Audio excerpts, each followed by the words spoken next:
The David Pakman Show at davidpakman.com. Welcome to the David Pakman Show, debuting today on YouTube Live, Lewis. We've been on Ustream for like a year and a half. Finally got approval to get our YouTube Live setup going, and this is fantastic. It's all the better.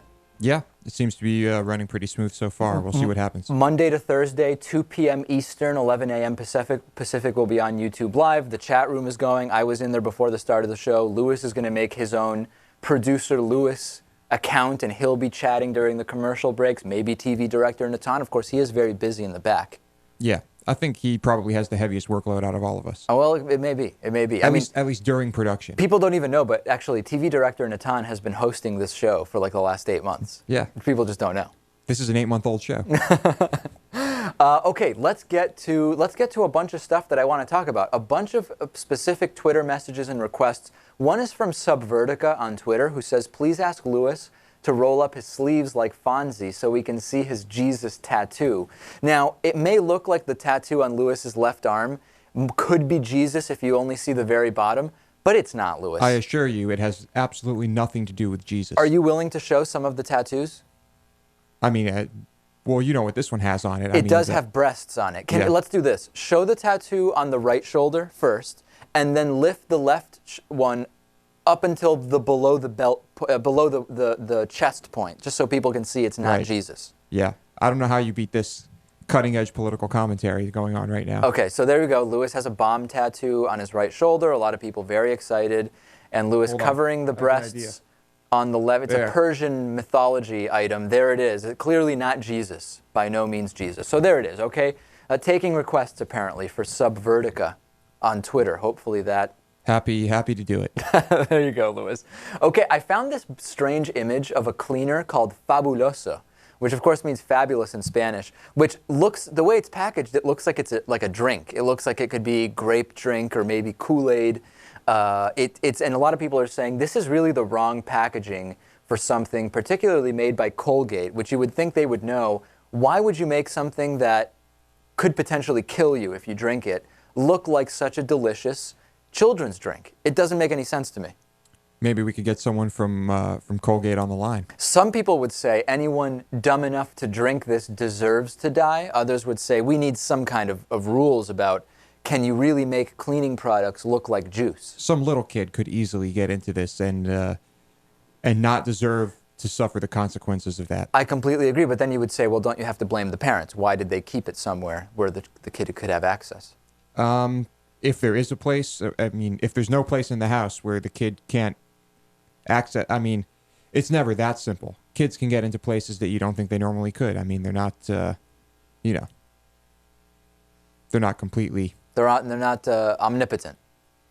Well, they're not omnipotent, but I do hear children can figure out how to open a cabinet and use a little stepladder to reach a higher I thought cabinet. Whenever people talk about gun control, I thought if your kid can't reach without using a ladder where the gun is, that there's no way they would ever accidentally find a way to get into that gun. Well, that's why there are gun safes with locks and codes. I hear that the light green one on the right of the image has a ton of B12. It might. Probably still kill you if you drink it. Okay, also on Twitter, I heard from John Superdeath, and he pointed out, he said, hey, Mitt Romney and Paul Ryan makes a perfect anagram of my ultimate Ayn Rand porn. People need to know this. So I actually put together a little image, Lewis. Let's put it up, Natan, on the screen. It is true. If you go letter by letter, you have no leftover letters. It's absolutely perfect. Mitt Romney and Paul Ryan does anagram perfectly with my ultimate Ayn Rand porn, which is, I guess it's shocking. It's definitely part of some kind of conspiracy theory of some kind. I don't know. I don't know what it tells us. It's perfect. It is. Yeah. We approve. Okay.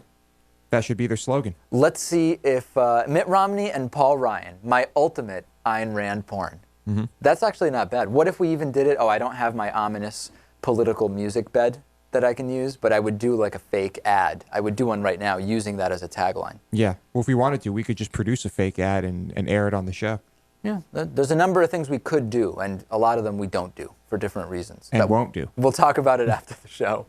Mitt Romney joked about avoiding taxes by moving to New Hampshire. Now, if you're Mitt Romney and you're not releasing your tax returns, in part because of the potential that you're not paying income taxes that would be perceived as fair, you probably don't want to joke around about paying even less taxes. That's just, I don't know that much about campaigning. I don't know that much about Republican Mormonism, lying campaigns for president. I don't know that much about it, but I just think it's the topic you might want to avoid. Mitt Romney didn't, though. Here's what he had to say. I love this. Campaigning in New Hampshire. And only a Catholic guy would be able to get the bells to toll just at the right time at St. Anselm's. You know that? No, Mom, Father, you did that for him. I know. Yeah. Oh, my goodness. So many friends here in New Hampshire. Gosh, I feel like I'm almost a New Hampshire resident. I come here and I would save me some tax dollars, I think. Oh, right. But it's great to be here with you. You've been here for me. There you go. So, by the way, it's not even. It's just. It's stupid to joke about this. I mean, really, Mitt. How dumb can you be? But let's assume that he really thinks this. He's actually wrong. It wouldn't actually save him any taxes. You know why? Because it is true. New Hampshire is known for low taxes, but the reality is that because of the New Hampshire tax code, the tax doesn't typically fall. Rather, Mitt Romney had a lot of this deductible income because it was made through his various investments, and that would go down to nearly zero under Paul Ryan. But actually, he would have paid more tax because most of his income being dividends and interest, it actually would be taxed in New Hampshire. His effective tax rate would have gone up from 13%, which he actually paid in 2010, all the way up to 19%. So not only is Mitt Romney completely incompetent in terms of what jokes it makes sense to make, given the controversy surrounding your campaign, he also just doesn't really seem to know that much about the tax code. Not surprising, but I mean, I wouldn't even say this is a joke. I'd say this is a failed attempt at making him sound like a normal person who has a tax burden, you know? It is hard to make Mitt Romney sound like a normal person. It is very hard. You refer to touch screens as touchstone keypads. You refer to chocolate donuts. You can't identify them. You call them chocolate goodies that you want to do an investigation on. It's tough to sound like a normal guy. He loves NASCAR. He's friends with a lot of those owners, Louis. They hang out. He's friends with the owners, right? And he's got a dressage horse. He knows the true plight of having to wait for your car to be delivered to you by the car elevator. You just have to sit there and wait. It's so sad. I hear it can take up to 30 seconds. Poor people walk right out to the street, and if their car hasn't been stolen or keyed, they get right in it and drive away. But Mitt Romney's got to push the button and wait there. Do you realize what it's like to wait for your car to come down on that car elevator? Some people even have to brush snow off their car. The middle class is more charitable than the rich. This is an interesting new study by the Chronicle of Philanthropy, which was released today.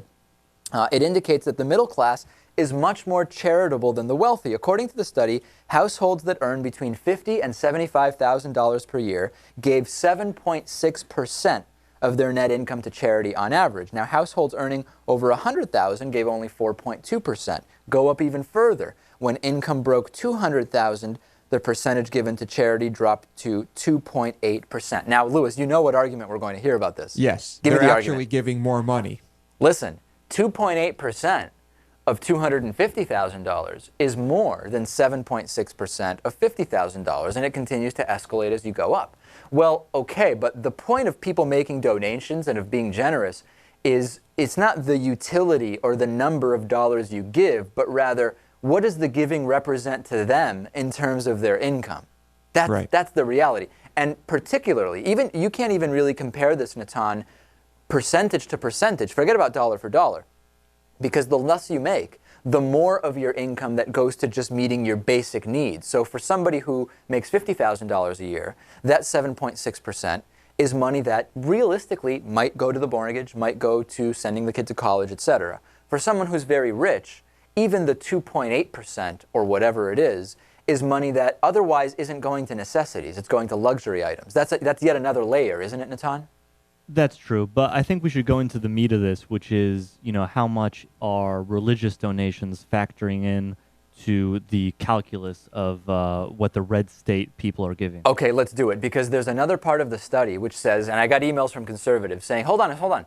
The red states are more generous than the blue states. The 8 states where residents give the most share of their income, those went for McCain in 2008. The 7 lower ranking states went for Obama. It's misleading. And here's why it's misleading. Religious donations, when you look at this, are considered charity as well. So tithes, collections, church donations, these are a huge portion of charitable donating in much of this country, the more religious part of the country. And the study actually goes on to say, when religious giving isn't counted, the geography essentially reverses. The Northeast states, including New York, for example, goes from number 18 to number 2. Pennsylvania goes from number 40 to number 4. So don't get tripped up in the red states are actually more generous. A lot of these people are being guilted. I mean, let's be honest. Mitt Romney's religion, the Mormon religion, says he has to give 10% of his earnings to charity. And by the way, to his church, rather. Right. Let's get a look at those tax returns and see if he's really doing that, because I'm not convinced. I want to see those tax returns. Yeah, charitable donations to religious organizations definitely need to be exempt from all studies done like this. Absolutely. Yeah. Congratulations. If I started a religion, it'd be 20%. There you go. Yeah. And it goes to you personally. Of course. Yeah.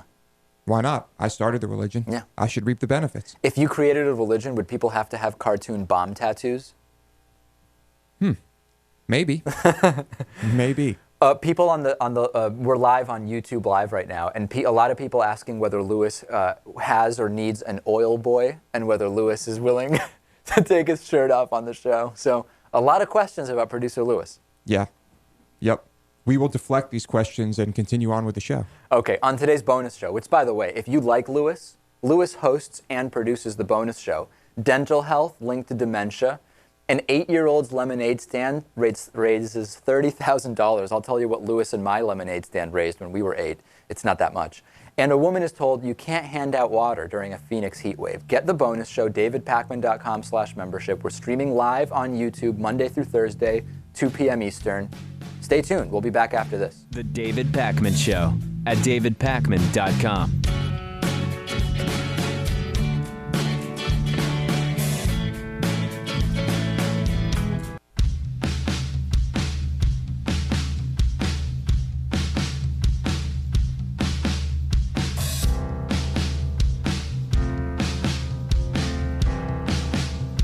Welcome back to the David Pakman Show. All right, welcome back to the show. How can you support the David Pakman Show? Real easy. Number one, if you do any Amazon shopping, use the black banner at davidpakman.com. Click it, bookmark it, use it anytime you shop. Number two, become a David Pakman Show member. We say hello to one new David Pakman Show member every day, made possible in part by liberalbias.com. You know about liberal bias, Lewis. Of course. You're kind of the father of liberal bias. Well, I'm just a student. Okay. Yeah. Liberal bias is found in amazing places. Even single-celled organisms like yeast can be guilty of liberal bias. Think about that, Lewis, next time you defrost one of those freezer loaves of bread you keep. Right. Liberalbias.com. Find out more. David Augusto, a new David Pakman Show member. Big shout out to David. Thrilled to have you on. Hope you enjoy the North Korean techno music that Lewis has grown to love. David's always happy to see another David. Yeah. It's like a brotherhood, really. David, Michael, and Robert, I think, are the most common David Pakman Show membership names, first names.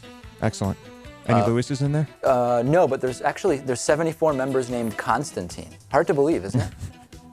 What are the chances? Yeah. We must have a large Greek following. Remember last week or the week before when I did this critique of NBC's coverage of the gymnastics, where I said that they were keeping certain things out of the coverage to create fake drama about whether the U.S. would or wouldn't win? I made a whole critique about it. You remember the segment. Yes. I got an email, and I don't know if I should say the name of the person. I won't. I'm just going to say I'm honestly shocked that they even watch this show, but one of the commentators who does coverage of who did coverage of the NBC Olympics, particularly the gymnastics, was angry with my characterization. He or she, okay, fine. He wrote to me saying, David, your take on our presentation of gymnastics as fake drama is laughable. Prior to the floor performance of the Russian gymnast you could not even pronounce, we showed the crying Russian team that had imploded on the prior event. The only drama left was, could the U.S. team avoid a major mistake to clinch the win? All that was missing was that we recorded the show on the grassy knoll. Certainly kind of an allusion to my conspiracy theories. So I wrote him back, and I was very friendly. Number one, I said, I'm actually a huge fan of yours. I'm familiar with your work as a broadcaster. It's great to hear from you. That being said, I said, I'm open to that you disagree with me, with my characterization of the coverage, but number one, I do commentary. We're not doing news reporting, so we comment on things that are reported by others.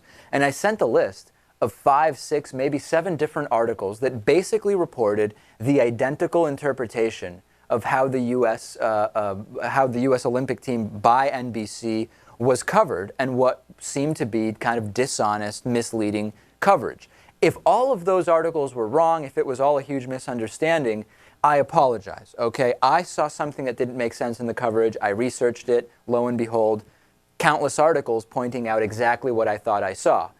For whatever reason, a lot of these news sites saw the same thing I saw. If all of them were wrong, and my commentary predicated on that was also wrong, then I take it back. But I at least want to be upfront about where we got that idea. Yeah. Also, with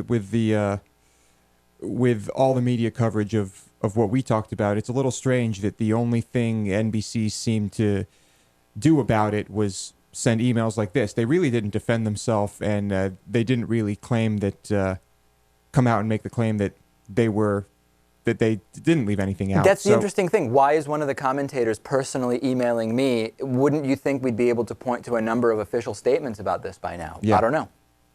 Interesting questions. Right. I thought that Republican Congressman Steve King had already said every stupid thing that there was to say about anything, but apparently I was completely wrong. The new one from Steve King is he's never heard of children getting pregnant through rape. He's just never heard about it. It's never happened that a young girl has gotten raped and ended up pregnant. It just hasn't happened. Huh. That's what he thinks. Let's take a look at this. Apparently, it's not enough for Steve King that Republicans are claiming women can't get pregnant through rape. He's now saying that little girls who get raped can't get pregnant either.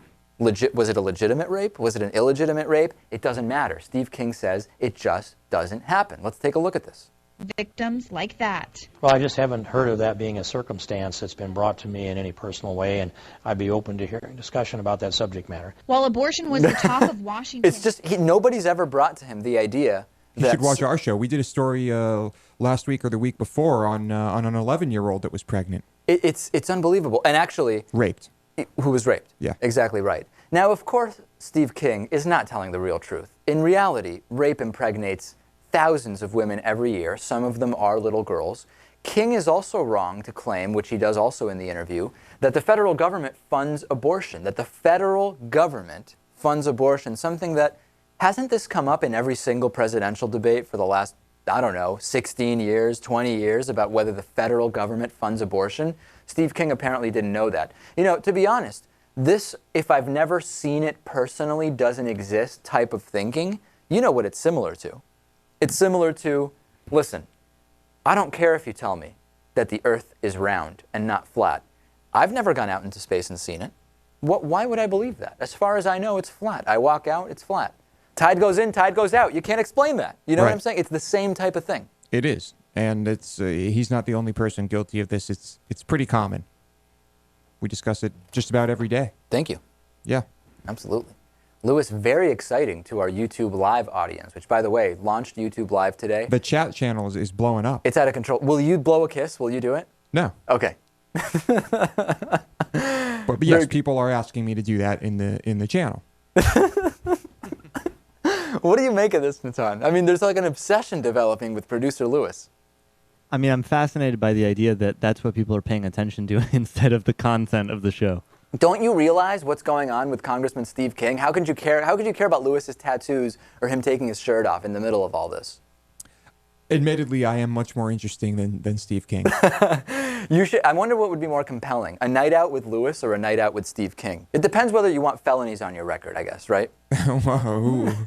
Which one of us would get you the felonies? It's up to the audience to figure that out. Okay. Raw Story has a brilliant report on, of course, you're now familiar with Congressman Todd Akin's theory that women who are victims of legitimate rape wouldn't get pregnant. You can't even discuss it without laughing. He kind of looks like the actor Bill Nye. Doesn't he? I don't know about that. I'm not that familiar with him.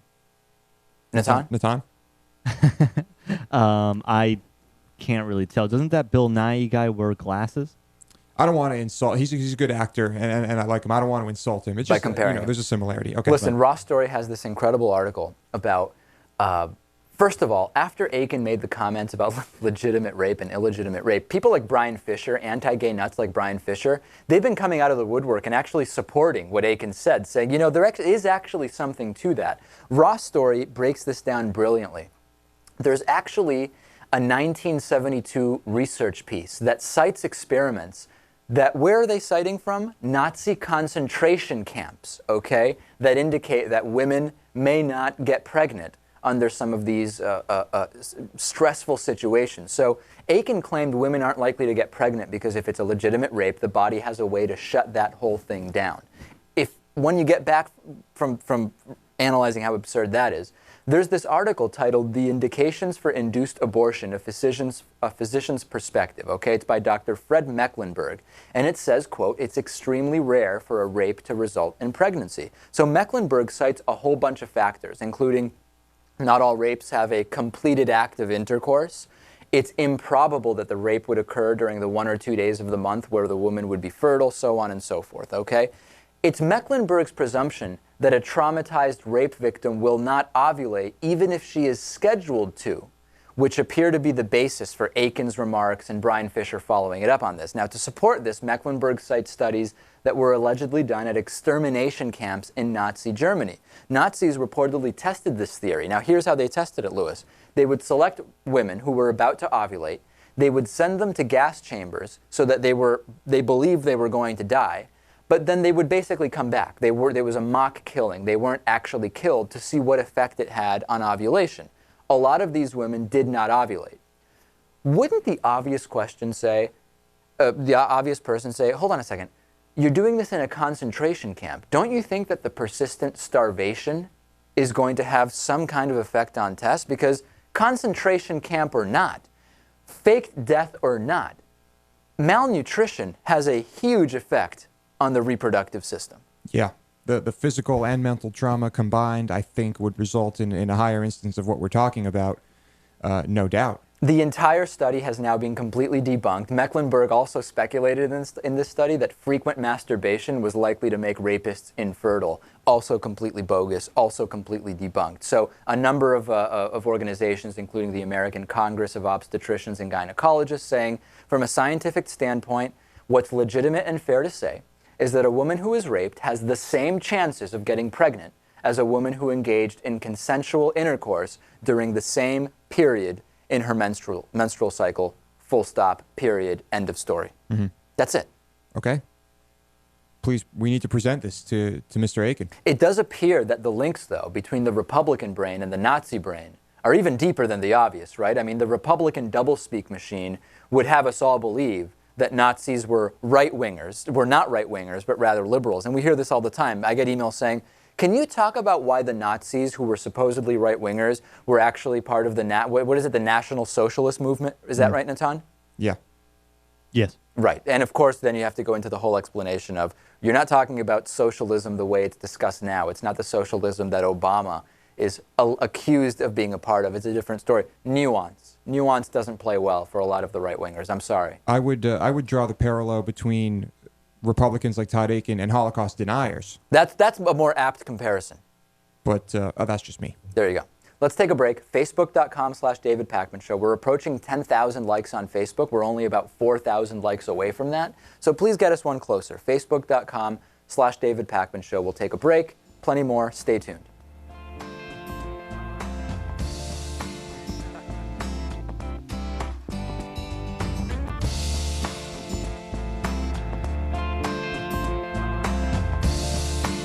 The David Pakman Show at davidpakman.com.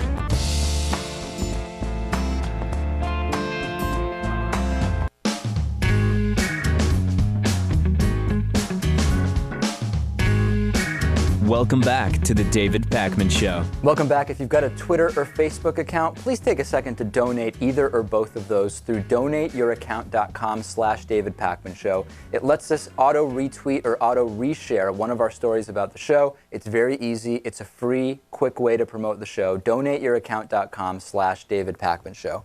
There was a priest in Woodburn, Oregon, who was caught chasing a boy down the street wearing only his underwear. In other words, the priest was the one wearing only his underwear. It was close to midnight on Sunday. James Kurtz saw the 12-year-old boy running down the street toward him. Kurtz said the child was panting, was out of breath, begging for help, saying, "There's a man chasing me." Moments later, a man rounds the corner, and he is wearing only underwear. He just stood a short distance away. He tried to wave the boy over. Kurtz and the sister-in-law prepared to drive the boy over to relatives. It turns out that the man who was doing the chasing was the Reverend Angel Armando Perez, the parish priest at St. Luke Catholic Church in Woodburn. Early Monday, the boy gave the police a detailed account of what happened. Of course, unfortunately, it involves alleged sexual abuse at Perez's home, which eventually led to Perez's arrest. He was arraigned, appearing via video. He was secured with chains in front of his waist. He faces allegations of first-degree sexual abuse, abuse of a child in the display of sexually explicit conduct, furnishing alcohol to a minor, which is always kind of like the cherry on top in these. Right. And driving under the influence. Okay, so this is a really disturbing story, not the least of which, because as usual, we don't really see any big movement within the Catholic Church that says, this is a problem, we have to stop this, we can't shield this guy needs to be out, he needs to be ostracized, none of that. Which is why every time we do a story like this, and as more time passes, I think honestly the whole point of the Catholic Church is just to molest little boys. That's a very aggressive accusation, Lewis, and certainly It's one I'm perfectly comfortable making. Well, there you go. As far as I'm concerned, it's just the world's biggest pedophilia ring. Producer Lewis, there you go. Yep. Not bigger than NAMBLA. I would say the Catholic Church is bigger than NAMBLA. There may be cross-pollination. I'm sure there's a link, yeah. The boy told police that Perez gave him a beer and they watched a movie. Kid's 12 years old. The boy told investigators that there was an air mattress set up on the living room floor for him to sleep on. It's kind of a red flag. He fell asleep on the mattress. Later, the boy was woken up by some flashes, which was, of course, the good Reverend with one hand on the boy's genitals and one hand holding a cell phone camera. Doing God's work, no doubt. Unbelievable. I mean, it's sickening. It's literally sickening. The other thing is, with all this that's going on, why would any parent, even if you really think your church, the guy at your Catholic church is not like all the others, you're fine with him?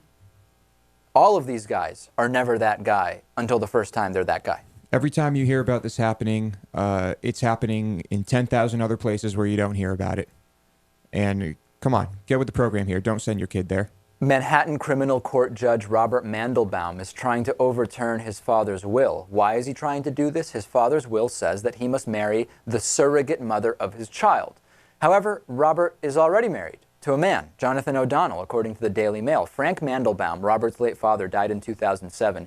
He set aside $180,000 in trust for his 3 grandchildren, okay? Now, one of these grandchildren is the child of this gay couple, Robert Mandelbaum and Jonathan O'Donnell, who was birthed by a surrogate mother.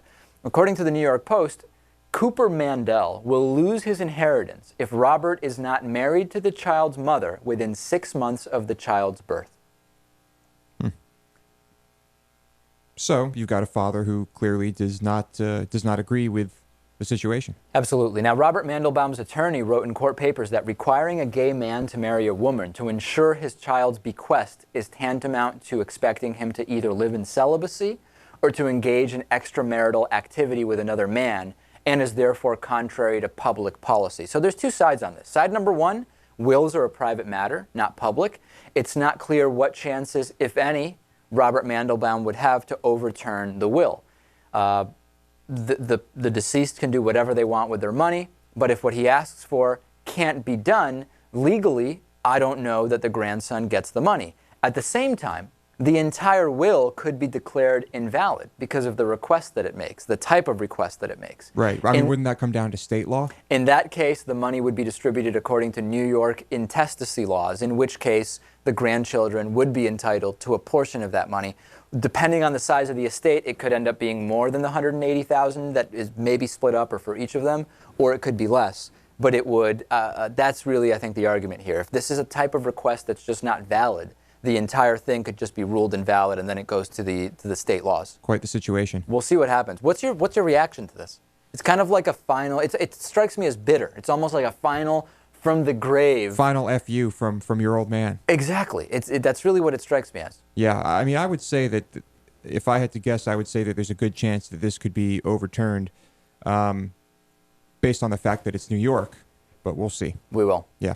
The killing of Osama bin Laden is often considered one of the kind of more, what would you say, known accomplishments of President Obama's first term as president, and more specifically as the kind of commander-in-chief, which is really that term, that nebulous term, which involves the military side of things, which Democrats often have kind of a negative perception among, right? They're not strong on national security. They won't take action when action presents itself, etc.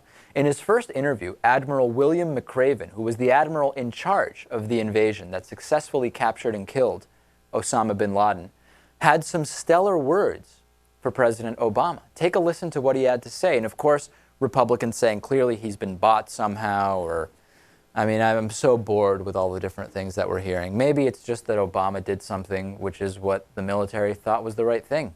I don't know. Let's take a look at what he said. What kind of commander-in-chief is he? The President of the United States is fantastic. And again, I'm not a political guy. I've worked in both administrations. I very, very much enjoyed working for President Bush, and I very much enjoy working for President Obama. And it's, again, this isn't about politics. This is about... There you go. Do you believe him when he says it's not about politics? I mean, these guys, he wouldn't even answer the most basic questions. I don't think he'd be revealing stuff he's not supposed to when he just says, I think he acted, he was fantastic. Case in point. For him, it's not about politics, but when you're talking to Wolf Blitzer on national television, and there's an election coming up and you're talking about the president, clearly it's about politics. Wait a second. Military people saying that Obama's a fantastic commander-in-chief? My head's going to explode. Hey, I've talked to them. They exist. The Republicans don't want you to hear that. No, certainly not. But they're out there. Okay, so there it is. William McRaven, Obama, fantastic commander-in-chief. Military. Interesting. Donald Trump says that women voters, and black people also, actually, why not just throw them under the bus too, maybe don't get what's going on. He said he said this in an interview with Newsmax. That's a whole other can of worms, by the way. Very funny in and of itself. Obama's somebody who will say some very nasty things. He's a person that is not the nice person that some people think. And his popularity rating, while high, I think if people knew the facts, the rating would actually be extremely low. Maybe women don't know him. Maybe they don't get what's going on. Then he went on to say African Americans should be angry as well, not because of what Biden said, but because Obama has failed them in his 4 years as president. Do you know that Mitt Romney's Mormon religion, up until very recently, didn't even consider black people equal to white people, right? Mm-hmm. But you want to replace Obama with Romney because black people aren't being served well enough by Obama? What is this nonsense? Donald Trump has tons of money. You just have to assume he knows what's going on. Yeah, he must always know. When you have a lot of money, you're smart, you know what's going on. It's the Ayn Rand philosophy. That's right. If you figured out a way to obtain a lot of money, you were good, and you figured it out. I mean, Natan, what do you think about this? I think it's ridiculous, and I think this guy, he's shown time and time again that he's only interested in provoking, and I don't think we should even pay attention to him. Oh, by the way, Trump is a birther. There you go. That's just kind of the cherry on top. That I think that is if you say that about anyone, it pretty much disqualifies them from anything. Nothing they say is valid after that. Here's something else Trump-related real quick. Trump's sons are under fire for killing elephant, leopard, and other animals on a hunting safari. We've actually got some of these pictures. I hope Natan has them anyway. And Donald Trump Jr. says that he bears no shame for slaughtering a bunch of exotic animals in Africa last year. And he says all of the kills were used to feed local villagers. Can you look up, Lewis, whether elephant is actually something that is eaten in Africa? Because I'd be curious about that. And Natan, where are the pictures? Which picture is this? These are the pictures where we put in our notes, we put pictures here. And they are pictures that are showing what's going on. They're showing the hunt. They show Donald Trump Jr. holding an elephant's tail in one point. I think I have that one. I can pull it up here. They are eaten. They are hunted for meat in some areas. They are, okay. Well, at least that's ostensibly true. See if you can just grab this picture from my screen real quick, Natan. This is a picture of Donald Trump Jr. holding a severed elephant tail. So, okay. I mean, the thing is... there are also areas where it's illegal to do that. There are also. So a lot of questions. I guess that's enough with the pictures. There's just one. A lot of questions of this. I mean, TMZ has previously reported that they went on this killing tour, but a lot of these, like elephant, elephant some places eaten, some places it's illegal to hunt. Crocodile, yeah, okay. I mean, sometimes people do eat alligator. It's just like, really, where do you even set up? I just have so many questions about this. And is it really that necessary to go and kill elephants to feed people in Africa? Aren't there better ways, more efficient ways to help people in Africa if that's really your concern? I don't know. It actually does seem pretty efficient. The people are right there. The elephants are right there. You kill the elephants, the people get food. Interesting that Donald Trump actually says, my sons love hunting. They're hunters and they've become good at it. I'm not a believer in hunting, and I'm actually surprised that they like it. Huh. They're good at it? How much skill does it take to kill an elephant with a gun? Probably a lot. You think so? I don't think so. I don't assume that stuff's easy. You know what? It's a pretty big target. Pretty big. Okay, I don't know. How hard is it to kill an elephant with a gun? I have no idea. In the hunting spectrum, I'm going to say that the elephant is probably on the lower end of as far as skill goes. Listen, they can run kind of fast, and they've got that thick skin. I don't know. I wonder how hard it is to kill an elephant. I don't intend on finding out. Neither do I. Let's take a break. We'll be back. A lot more to talk about. We are live on YouTube, and we're here. We've got plenty more stuff to talk about. Stay tuned.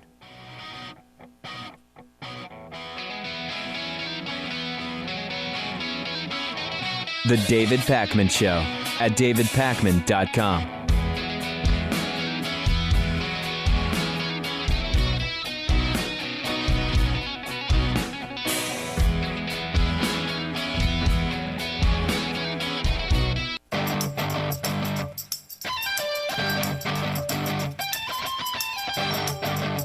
The David Pakman Show at davidpakman.com. Okay, welcome back to the David Pakman Show. Please become a David Pakman Show member by going to davidpakman.com/membership. For everybody on the YouTube live stream asking, what is the website? It's very simple. It's davidpakman.com, but you've got to spell it right. It's over there over my shoulder. It's Pakman. If you're listening, davidpakman.com/membership. Okay, Fox News host Eric Bolling says that Obamacare literally might kill you. How could that happen? Let's hear his logic. Here we go. Gotta love these. Media Matters is all over this stuff, you know? Yeah. Let's listen. The plan, and I'll tell you, here's what I found out. I'm not sure it's going to work. I'm not sure because it's not a mandatory switch over from the defined benefits to the defined contributions. Right. That's going to be a problem. People have a choice to not do a thing, and people are lazy, they might. Here's the issue. It has to be laid out this way. Either you have Obamacare or you don't, because Obamacare literally may kill you. I mean, you can say Mitt Romney did kill.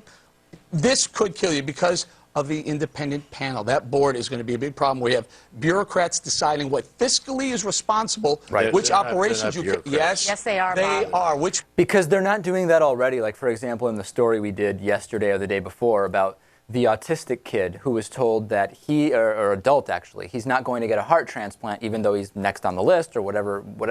He's not going to get it because some of the steroids that he would get for the transplant could affect his behavior in ways that are unpredictable. So David, all of a sudden, private healthcare companies are run by saints. You know this. right? Private healthcare companies would never do anything like putting profit before people's health. But of course, Obama would with death panels. The government will. Fox News continuing to use information that's been proven false by multiple sources. The death panel comment, it'll fire up the conservatives, but when Sarah Palin made the claim in 2009, PolitiFact called it the lie of the year.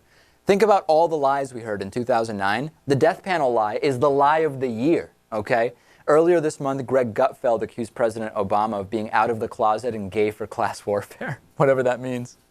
I have no idea what that Shocking means. stuff. The Who's Your Daddy truck is selling DNA tests in New York City, mostly to dads who suspect that their children might not actually be theirs. CBS New York had a great report on this. The owner is Jared Rosenthal. He said, they flag us down, they pull us over, they talk to us. Sometimes, because of the nature of the services, they want to be a little more discreet, so they'll come into one of our offices or just call on the number. So this is kind of interesting because it's on-site drug testing. They actually provide a number of different services, including background checks, court-ordered drug screenings, etc. But you can go in there and have the DNA test. Now, of course, you've still got to get the sample, right? You've got to get that specimen, the DNA specimen, usually by swabbing the inside of your cheek. So there are certainly cases where men have to discreetly obtain the appropriate DNA samples and then bring them in. Sounds like a pretty controversial thing, but interesting. Must be. Imagine being a fly on the wall in there for one day. Yeah, seriously. But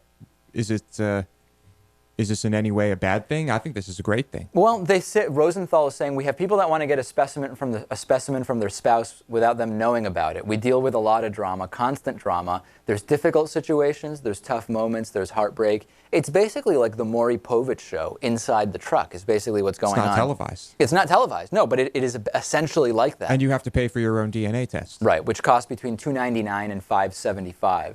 Although there are some happy stories, Rosenthal says that a Harlem man found his long-lost daughter thanks to Who's Your Daddy. That's a beautiful thing. They park in Harlem a lot. Bill Clinton was apparently seen walking out of the truck one afternoon. He went right out of the truck and into his office. How many illegitimate children do you think he has? That's a whole other can of worms, which we can't even really get into. Let's get to some of your voicemails. In addition to being able to talk to us on YouTube Live, you can leave us voicemail 24 hours a day, 219-2-DAVID-P. I got some strange voicemails. I want to play 2 of them for you. Here's the first one. I'll be honest, I can't really understand this one. Maybe you can. Let's hear it. Hey, Dad. And it's Drew from the United Brothers of America. And we kind of like your show. I hope this guy's carrying a Geiger counter, because I don't know what could interfere with transmission like that. That would be healthy. And the people that you teamed up with. Also, we just want to let you know, to be a reminder, here pretty soon we're going to try to get a stand against racism. Okay, so all we've got so far, this is a 1-minute voicemail. 27 seconds in, I realized that what we're talking about is taking a stand against racism. Racism. That's what I've got so far. I can't understand this voicemail. I don't know. It seems like there's some bad cell phone service or whatever, but I think clearly a stand against racism is a good thing. Yeah. So now what about one against racism? Oh, I don't know who Ray is, and Shism's no last name I've ever heard of, but... Okay, now here's another one, very to the point. You might have to hear it a couple times to understand it. Let's take a listen. Have you ever criticized Barack Obama? Okay, that's it. Let me play it for you one more time. Have you ever criticized Barack Obama? Okay. Have I ever criticized Barack Obama? Yes. A succinct voicemail question, and I will answer it succinctly. Yes. We have. That's it. I mean, we've criticized Obama on many things. Somebody who's so pithy with their question certainly wants an answer that's right to the point. All right. Pat Robertson on don't adopt children who are either victims of sexual abuse or have mental illness because they could grow up being weird. Weird. Different weird than Pat Robertson weird, I guess. I don't know. A lot of email on that. Pat is so much like Jesus that I can't tell the difference between the two. I have the same problem. I really just can't figure out which is which. Pat's missing the point. The woman says that the men would be okay with it if the kids came with child support. So basically, it's a money issue for them. Why she's asking advice from a lunatic televangelist is another matter. Yeah, if you're asking Pat Robertson for advice on anything, the problems probably go beyond whatever the topic of the question is. Right after the end of the show, Pat called her back and asked her for money. And lastly, don't you find it ironic that the same dude who wants to outlaw abortion while citing adoption as a better solution to an unwanted pregnancy turns around and treats adopted children as secondhand goods? It's fascinating. Abortion is terrible. You should never have abortion. But by the way, some of those kids where the parent chose not to abort, but they can't take care of them, and now they need to be adopted, there's a risk that they're weird, particularly if they come from different countries, as Pat Robertson said. Damaged goods. Damaged goods, literally damaged goods. It's like, would you buy a car without seeing the full Carfax? You've got to get medical records. For Pat Robertson, it's like buying a car. Yeah, I think if you read between the lines a little bit too, it sounds like Pat might not want you to adopt a brown baby. Yeah, that could be it. Just theory of mine. Or a weird one. Because Right. we know Pat Robertson's the authority on weird. Oh. He has proved that time and time again. All right, we are coming to the end of the show. Great first day on YouTube Live. The show doesn't have to end now. There's a whole other show called The Bonus Show. Producer Lewis not only produces it, he hosts it. To get that, you go to davidpakman.com/membership. You sign up. You'll get the information, audio and video. We also do a monthly members video call-in where you can ask us questions via video. It's like a 100-way video conference, 1,000-way, whatever you want. That's it. We'll be back tomorrow afternoon.